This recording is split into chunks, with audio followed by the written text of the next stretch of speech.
Hello and welcome to the Gives in the Bank podcast. I'm Tom Moore. I am neither Gives nor the bank. I'm joined by Marc Givler today. This is something of an emergency podcast of sorts. There is some pretty significant news breaking about one of Ohio State's top commits for the class of 2021. Marc Givler, the normal host of this podcast, is here with me. And Marc, you just talked to Jack Sawyer, who is the highest rated player in Ohio State's class of 2021. He has come to some pretty significant decision. Can you tell us about that? Yeah, Jack has opted out of his senior high school football season at Pickerington North. He's going to enroll at Ohio State in January, which was always the plan, but he's going to spend the next 3 months and change planning for that early enrollment and training 5 days a week. He's hired a nutritionist. He has him and his family have really put a lot of thought into this over the past week. And so we have seen, unfortunately, Jack Sawyer play his last high school football game, and the next time we will see him play football is as an Ohio State Buckeye. So that's where we're at. What went into that decision? Was it concerns about the high school season and what this high school season could look like? Was it shifted sort of by the potential for a spring college season? Like what kind of went into that decision? Yeah, it was, probably two or three main things colliding here. First of all, there's so much uncertainty right now around high school football. I've talked to Jack. There's a story on the front page. If you're listening to this, there's already a story on the front page. You can read Jack's comments on this. I talked to Jack probably for 30 minutes this morning. I talked to his dad maybe even longer than that. Some very in-depth conversations there this morning. And the uncertainty around high school football right now was a huge thing here. They recently condensed their regular season schedule to 6 games, but the problem with that is 3 of those 6 teams are currently only in phase 1 of return to play, which is just helmets, no pads, and the season is supposed to kick off in 2 weeks. So there is serious doubt that even that condensed 6-game schedule is going to go off smoothly. There's serious doubt the season's going to happen at all, but there's serious doubt that there's going to be a smooth 6-game season to where our game's getting canceled or game's getting postponed. And if that's the case, Jack is not only losing development time on the field by sitting through all of that, he's losing the development time where he could be training, he could be working with a nutritionist and preparing to go to Ohio State. So it's a lose-lose situation if the high school football season is thrown into chaos. So that's point 1. Point 2 is there is this notion now that we're going to see some type of football in the winter or spring. Now, you can all have your opinions on that. I have my own. I've kind of made them pretty obvious where I stand. I'm not convinced we're going to see a legitimate season in the winter or spring. But I think what is going to happen, and I think certainly what coaches are telling players right now, is there's going to be something extra this offseason that they don't normally get, whether that's extra practice time, extra time in pads, extra instruction time with the coaches during what normally would be conditioning months. There is going to be something extra. And so the intrigue there of getting to Ohio State and getting involved in those things and being prepared to be involved in those things and not having the wear and tear of a high school season before you get involved in all of those activities is another big thing that they weighed in all of this. But to quickly sum it up, Cliff Notes version, zero trust in high school football right now in terms of running a smooth season, and the intrigue of what college football might look like this winter and spring. Yeah, whether there's a spring season or not, you're probably, if you are an early enrollee, potentially coming into the fall 2021 season with more preparation time, more time on the field than you would during a normal season. So that I could definitely see how that could be appealing to an incoming freshman. Jack is not the first player in Ohio State's 2021 class who has said he's not going to be playing this fall. Jordan Hancock made that announcement a couple weeks ago. Trevion Henderson and Evan Pryor kind of had that decision, I think, made for them in a little bit. Way, but Jax is a little different from those guys, isn't he? Yeah, I mean, with Pryor and Henderson, they were weighing transferring, moving out of state essentially um, as the high school organizations in their states either canceled or moved football. So that was, as you said, that those were kind of made for them. Of do we want to go through the hassle of moving out of state, and then what if we move out of state and then that state cancels? Then what have we done here? So that was kind of an easy one for those guys. Jordan Hancock, I think another probably easy decision in terms of he has two parents at home that are at risk. So if anything got spread to them, they would be in very serious trouble.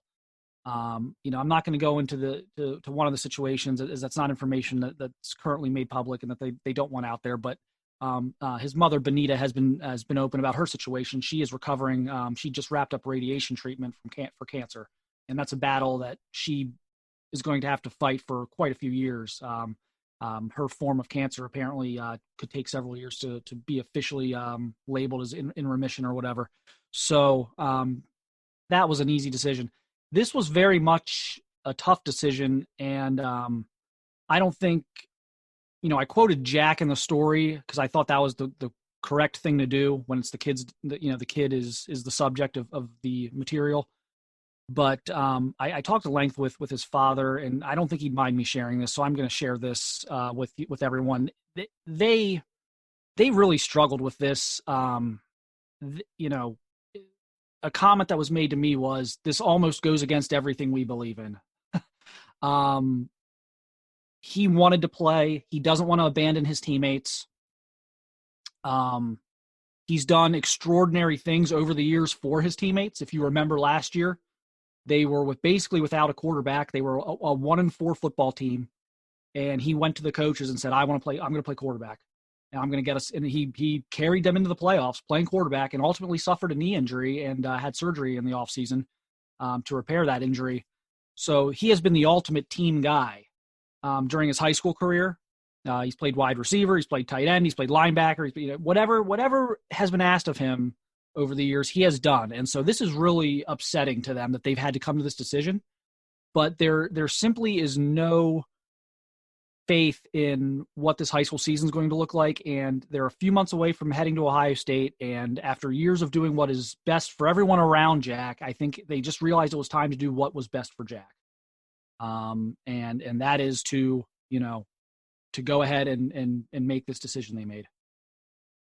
I'm going to ask you a question, and I have a pretty good sense that I know what you're going to say, but is Jack Sawyer going to be the last member of Ohio State's 2021 recruiting class to potentially opt out of high school football this fall? I would be very shocked if he was. I think this could be the first domino. I'm not going to mention names. I'm not going to speculate because it's just unfair. All these kids are going through the same thought process that Jack is going through right now. Tough decisions that they're trying to make with their families and with the advising of their high school coaches and perhaps even some input from Ohio State. But I will say this, it is a very hot topic right now amongst recruits. And in these little group texts they have and everything else, it is a very hot topic right now on what they should be doing. And so I suspect we are going to see at least a few more do this if these high school organizations don't step in and cancel the seasons first. I think we are going to see more kids do what Jack just decided to do. And as of right now, and I always feel like we need to preface everything with exactly when we're recording because news is changing pretty quickly. We're recording this early Friday afternoon, and as of early Friday afternoon, high school football is still potentially going to happen in Ohio, but Licking Heights High School, for example, just announced that they're going to go online only to start the year, so that's probably not going to help their chances of playing a football season. Just the overall trend in Ohio and with schools across the state. Columbus just made an announcement on Thursday. It just seems like we are trending towards there is probably going to be little, if any, high school football in the state this fall. Am I reading that correctly? That's what I believe at this point. Look, the watching what's happening right now versus what people are saying right now. If you're just focused on what's happening, it doesn't look good. If you then take a leap of logic of, okay, how is high school going to play if Ohio State can't play? That would lead you to believe there's not going to be high school football. The one thing here that and this is not new. I've said this before. The one thing here that makes me think not to completely write it off is people are adamant the OHSAA is going to go bankrupt if they don't have fall sports championships. I mean, completely adamant that's what's going to happen. I talked to people in Indiana recently, the past couple of weeks. They think Indiana's in the same boat, that the Indiana High School Athletic Association could go bankrupt if they don't have fall sports championships. So in that sense, I give this a chance of somehow trying to cling to life.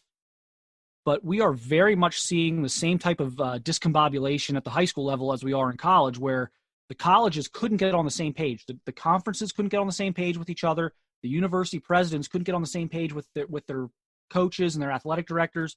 And we're seeing that in an even more chaotic way in high school. School districts aren't getting on the same page with each other.